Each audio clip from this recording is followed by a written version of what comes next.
So I'm a great fan of the Snyder Cut films. I've watched Man of Steel many times. A lot. I love it. We just watched it again last weekend. I'm probably going to watch it again this weekend. I was not my music, yeah. I was not a Superman fan until that film either, and people can complain about all they want. I don't, who's that? I don't blame them. I missed out on a lot, but I can kind of explain why. When I was a kid, the only exposure I really had to Superman was reading a Superman comic and then watching like him on TV in the animated form, which I didn't really watch much TV. I was not a great big fan. I did a lot of reading, so. And then the Nintendo 64 game. There was a little corner store in between the town I live now and the town I grew up in that had all these Nintendo 64 games you could rent. And one of them happened to be the Superman game. And I rented it. I played it for 30 minutes and my grandfather took me to bring it back and I rented something else. I don't remember what it was because that kind of overshadowed everything. So I've been a great big fan of the Snyderverse. So I was excited. I'll admit I didn't think Ben Affleck was going to be the greatest Batman, but he proved me wrong. And maybe Robert Pattinson, aka Shovelface, according to my brother, he might be good. He might be great. However, my issue is I wanted to see a different story. I wanted to see the story that was going to come out before this. So I'm just going to just talk about the Batman again, because we all know that Man of Steel was great. Batman versus Superman, the extended cut or whatever, was awesome. Just an incredible film. And that the Justice League, the Zack Snyder's Justice League was a great. Thank you for joining us, Derpy Gaming. I'm not saying I'm not excited to watch it, but in terms of what we could have gotten for the Batman film, I'm kind of disappointed. Because it seems like there's a lot going on there. So I'm actually going to jump into it there. So I'm going to start with this. The Batman is almost a horror inspired by the Zodiac Killer murders, which is kind of weird because did I see the clip that just came out on Twitter? Not yet. I was going to watch it after the stream. Because every time I put something on, I get a little flag. So I just want to be careful about that. But the one of the first, it's, I jumped through it a little bit. The car driving through the crowd, and I didn't listen to any of the audio yet, which I should have. I think I had my audio off for some reason. But it looks kind of like, yeah, better safe than sorry. Exactly. For me, it looks like the visuals look nice, but again, I'm hoping for a different story. So I'm sorry if I'm a little jittery there. I've drank in like 3 cups of coffee. I jumped on here. But yeah, so it looks as though the Batman takes real life inspiration from the Zodiac Killer, which I think is kind of cool. I do think that part is cool. With a far grittier Riddler than we've ever seen before, I think his costume's kind of goofy. That I do have a problem with. And it's not that I think he should have a comic accurate costume. I just think this rubber suit with like a weird reptile head. I know it's not a reptile head, but on my phone it always looks like a reptile head with duct tape across the mouthpiece. That kind of looks funny. Director Matt Reeves even goes as far to say his superhero detective story is almost a horror. That's where I kind of get confused, because I thought they didn't want to go in a darker direction, and then they immediately make the Batman dark. During the interview, Matt Reeves revealed the grisly inspiration behind his... Wow, they just kind of repeat themselves. The premise of the movie is that the Riddler is kind of molded in an almost Zodiac Killer sort of mode and is killing very prominent figures in Gotham they are the pillars of society. Okay. And these are supposedly legitimate figures. It begins with the mayor, then it escalates from there. That's pretty cool. I don't know if it says it here. I'm just going to blast through it quickly. apparently they've even taken inspiration from a great film with Michael Douglas called The Game. It even has Joaquin Phoenix, I believe, playing his brother. Or it's not Joaquin Phoenix. If it isn't him, it's the guy who played Harvey Milk and I Am Sam.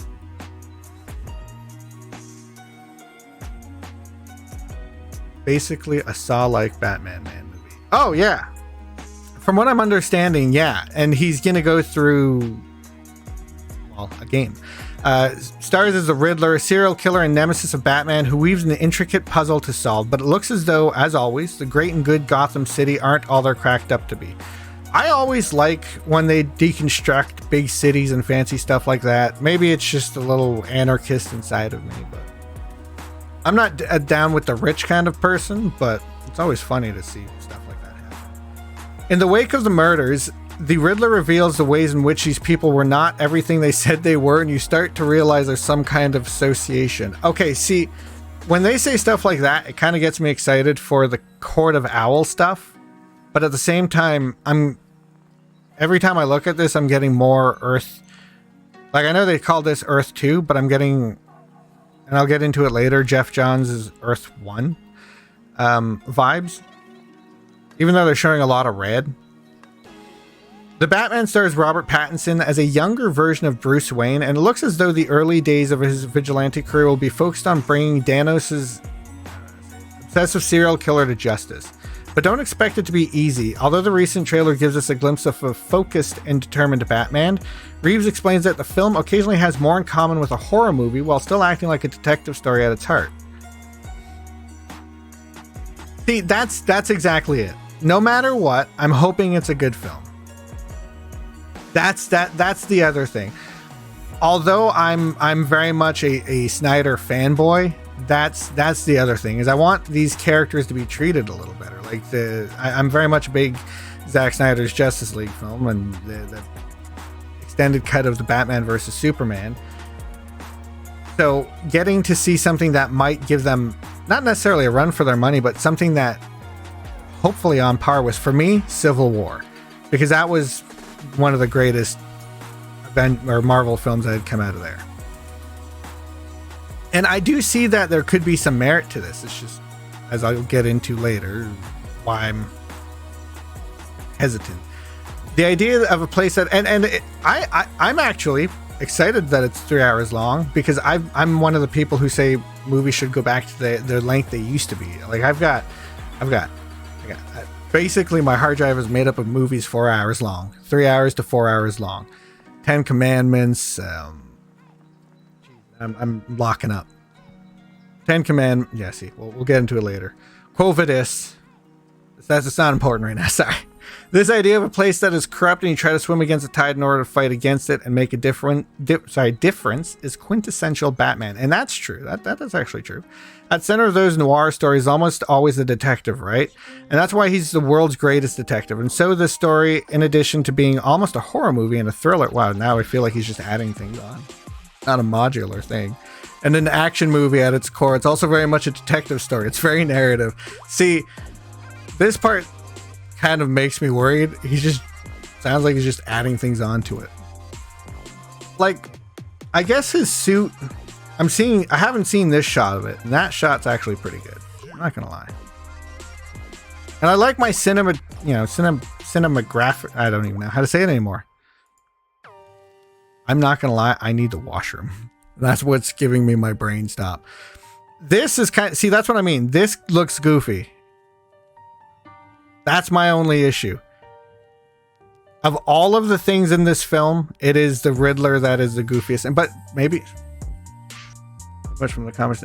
No, I will agree. Compared to the comics, it was garbage. I think it was the best out of the MCU. I'm not adding. Trust me.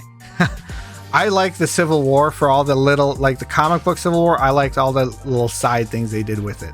There's a lot I wish they would have done instead, but I like how it was. I like my friend versus friend allegiances changing.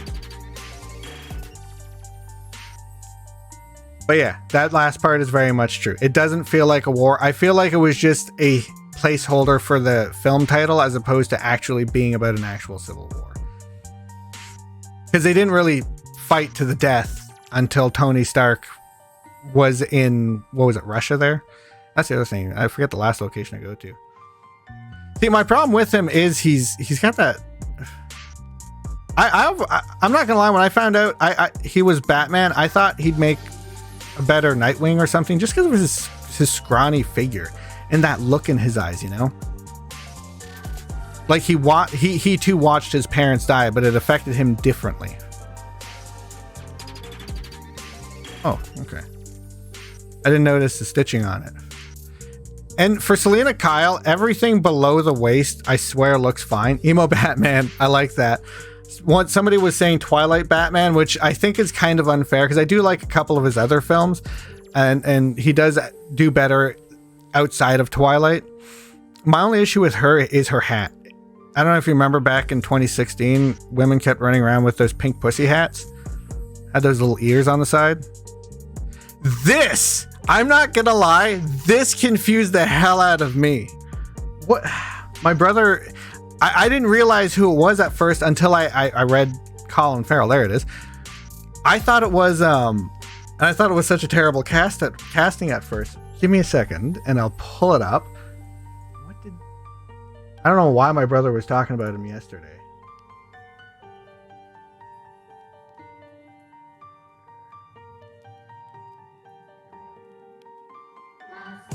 Richard Kind.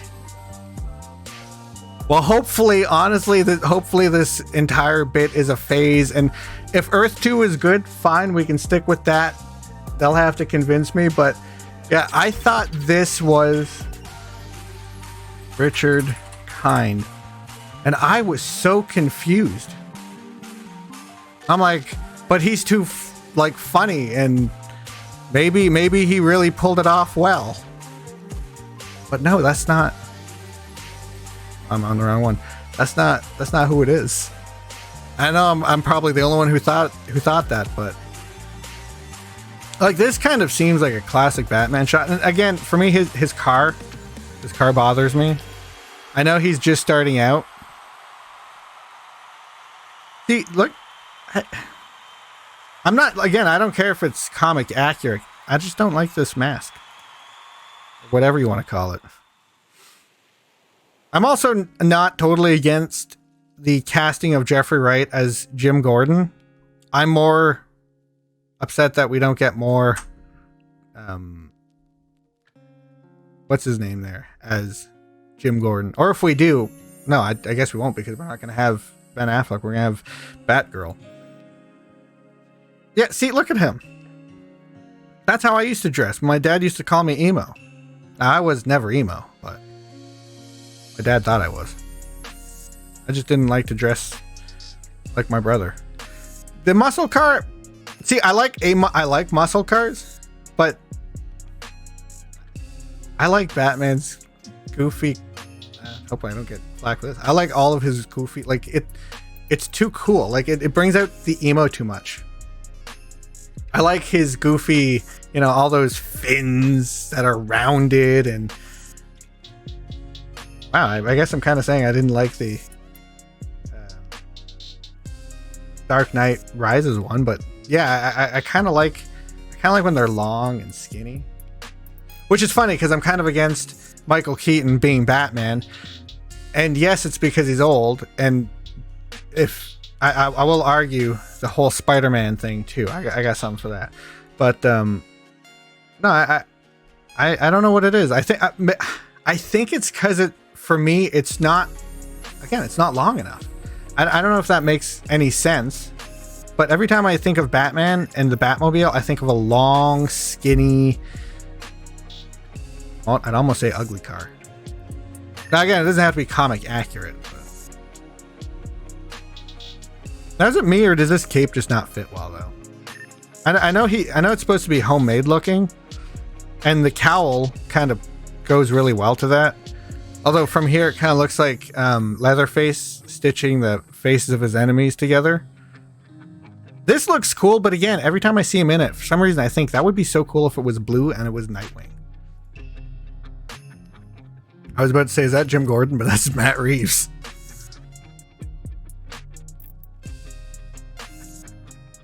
for after this. Oh, that will see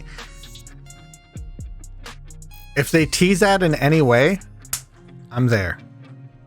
Just because I want to see Mr. Freeze on film. I'm one of those people who will see something, whether it's good or bad, but whoa, what happened? Is that the end of my slideshow? Oh, that's the end of my slideshow. Cool. So some of these look pretty good. Like here, this kind of looks like rubber. I'm pretty sure it's meant to. Because I like Mr. Freeze as a villain, just because of his whole situation with his wife or fiance or whatever. So that, the reason I brought that up is I wanted to talk about the Batman movie that could have happened, just because I was excited about it. And this was something I said I was going to do a few weeks back, and I never got around to doing. So I think it was this one I was looking at. I just want to make sure. Because somebody, I'd noticed something on Twitter. Somebody had pointed out Ben Affleck and Jeff Johns not getting along, and Jeff Johns making all these changes at Warner Brothers. Apparently he's still there, but it's not like that's really important. But that's kind of what I'm trying to show, two different sides to all this. I am excited to see him in the Flash film. Is that going to be enough to get me to go to the theaters for it or wait for it to come out? We'll see. I'm not gonna lie, I'm not a huge Flash fan.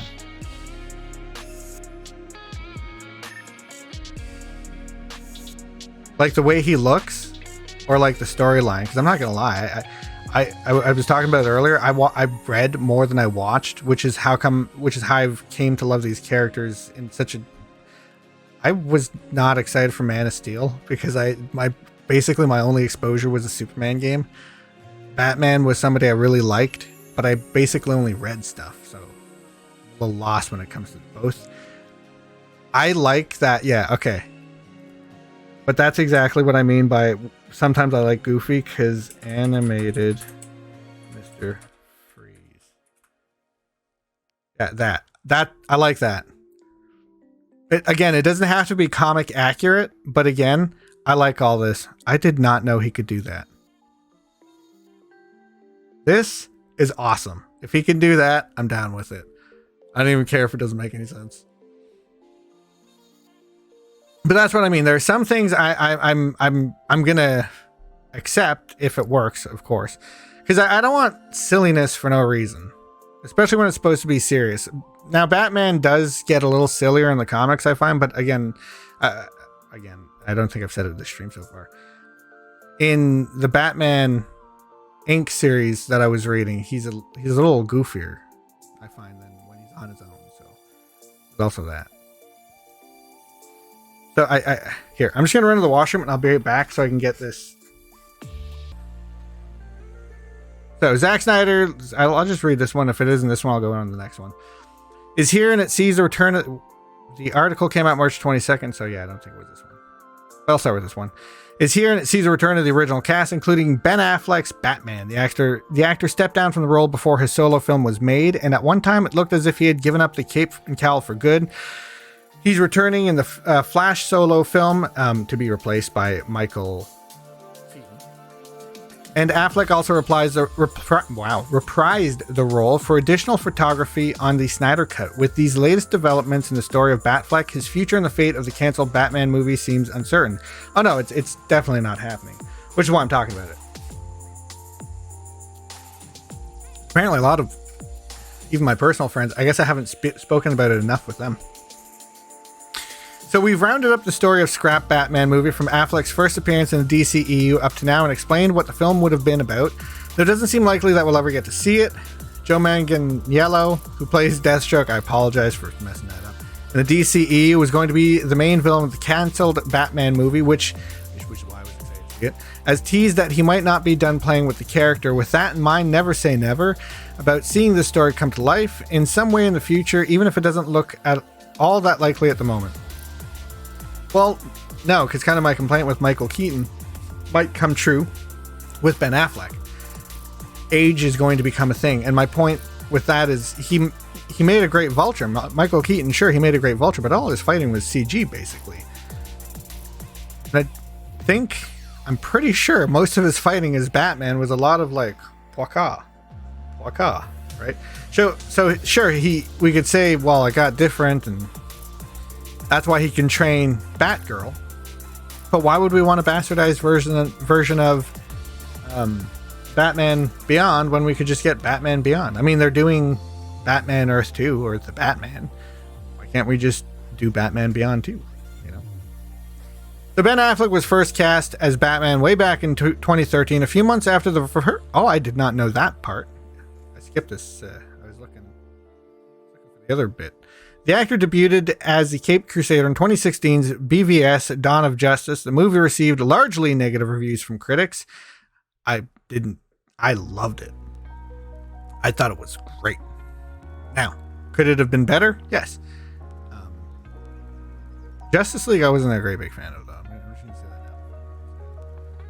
Batman vs. Superman theatrical cut wasn't terrible. It was kind of hard to follow, I'm not gonna lie, because I felt like if you left the room and came back at the wrong, like even 30 seconds later, you might not understand something. And has become a Snyder fan favorite years since its release, as has Affleck's Batman. Well, it helps with the extended cut.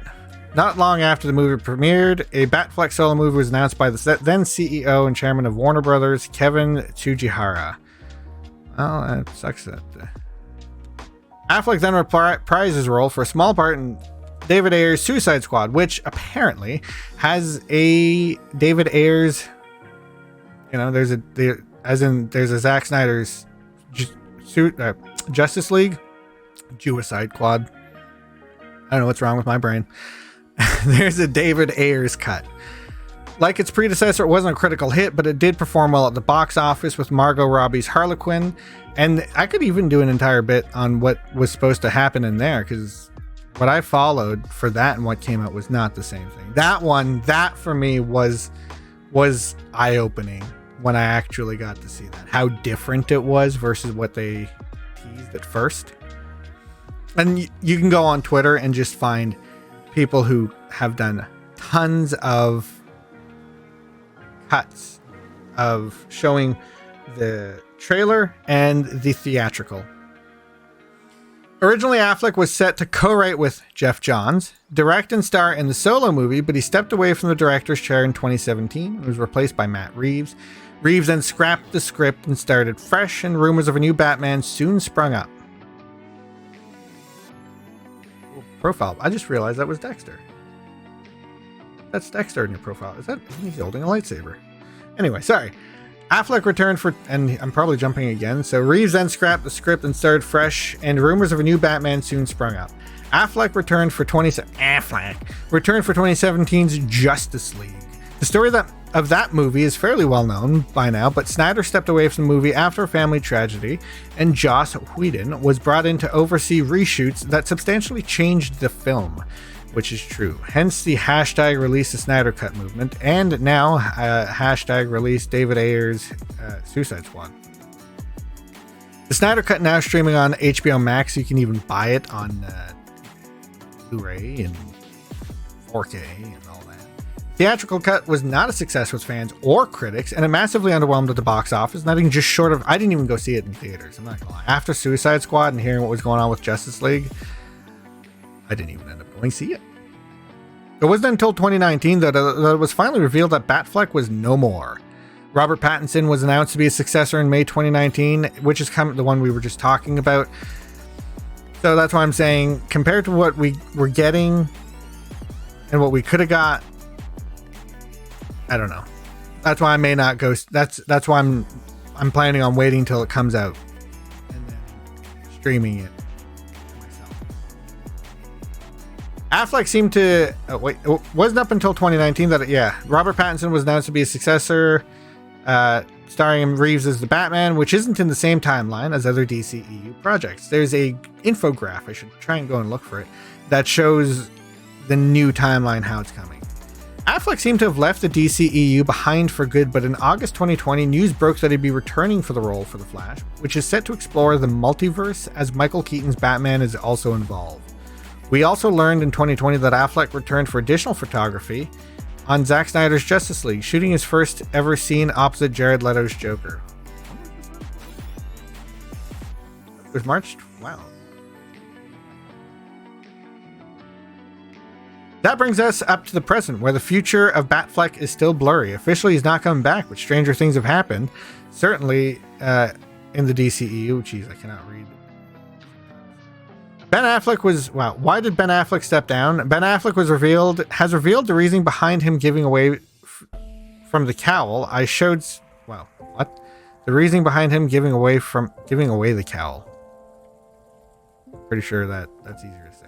I showed somebody the Batman script, the actor told the New York Times. They said, I think the script is good. I also think you'll drink yourself to death if you go through what you just went through again.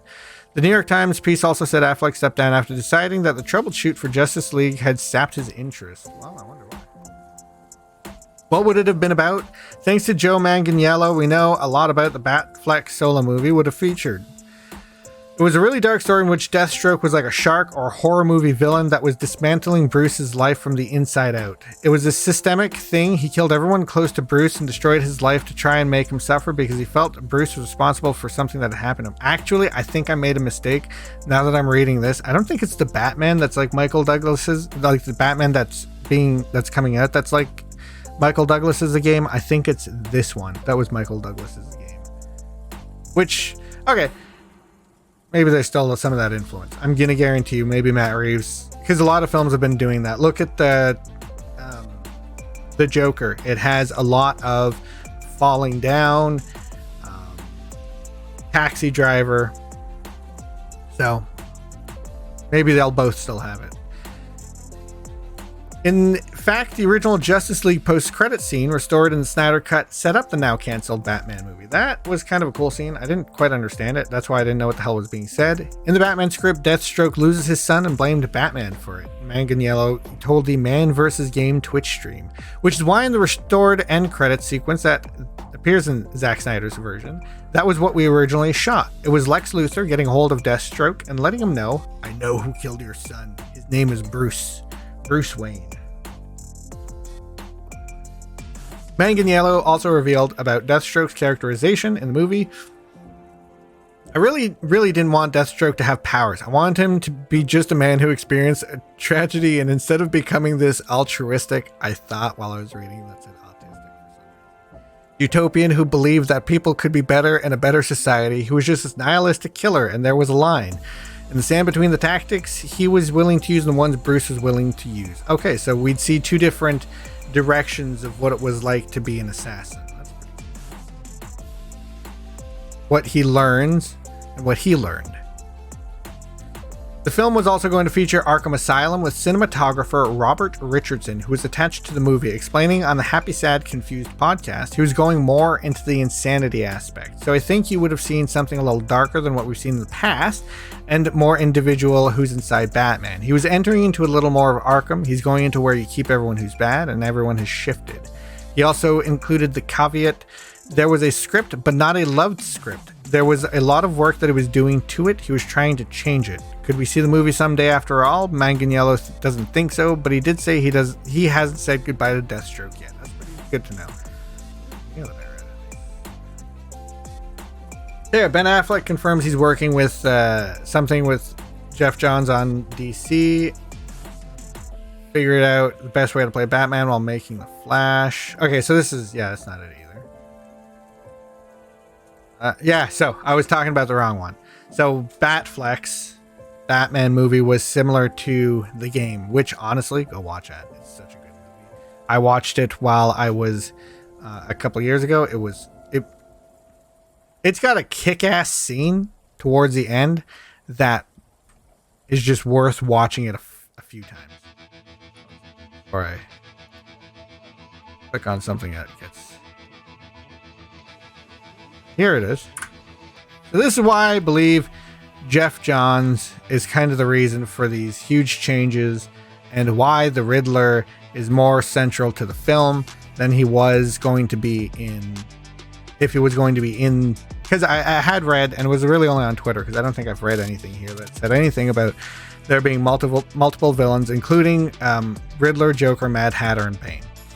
That was all on Twitter. Not going to say it was true or anything, but Riddler was supposed to apparently also be. Ben Affleck allegedly clashed with Geoff Johns and was forced out of the Batman film. This is epic stream. Take it with a grain, as much of a grain of salt as all of the others. Ben Affleck had recently come out with his truth, see, that the stress behind Justice League had him quitting the Batman role, but new scoop details just exactly what went down behind the scenes, revealing what Affleck was forced out of revealing that Affleck was forced out of the role. I swear I'd read this one earlier. As per Film Gob on YouTube, it was a clash between Affleck and Geoff Johns that was the main problem when it came to the Batman. Executives were worried that his Batman movie would be received poorly because it was tonally similar to Batman vs. Superman, and Johns apparently wanted to make the film more optimistic. Affleck and Johns apparently couldn't come to a compromise, and the stress from the negative press of Justice League, as well as Affleck's divorce from Jennifer Garner, all came crashing down on Affleck, and he was given the option to opt out before they got another Heath situation. Wow, I feel like they're threatening him. For now, it looks like Affleck is just focusing on getting his life back. Okay, so there's a really weird thing that was pointed out on Twitter, but I wouldn't say it's entirely wrong. Geoff Johns has a hand in a lot of pies, and he's kind of seems to be treated like he's the Jon Favreau of Warner Brothers, at least for the DCEU, because he or the DC stuff, because he what? I swear he's the guy who did everything for Arrow.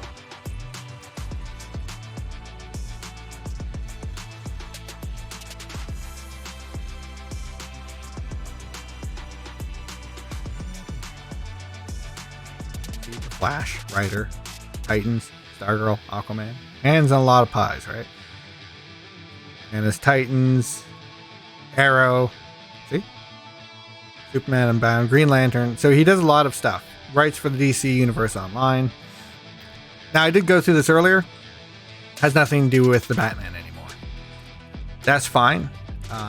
It's a little, for me, it's just a little concerning that he didn't like the use of all of Snyder and Affleck's using all this, was it Grant Morrison stuff? Pretty sure that's what I was. Let me pull it up one more time. I don't want to get the names mixed up. That's why.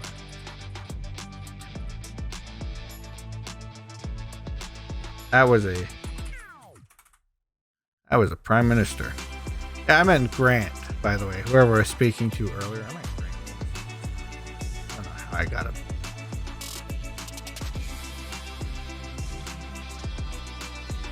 Australian Prime Minister. I do that.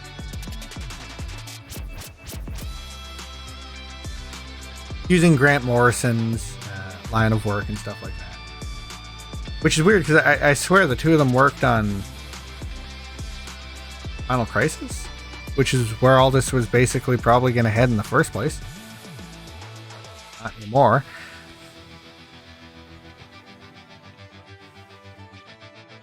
Trying to remember where I was at with my line of thinking. So the Batman.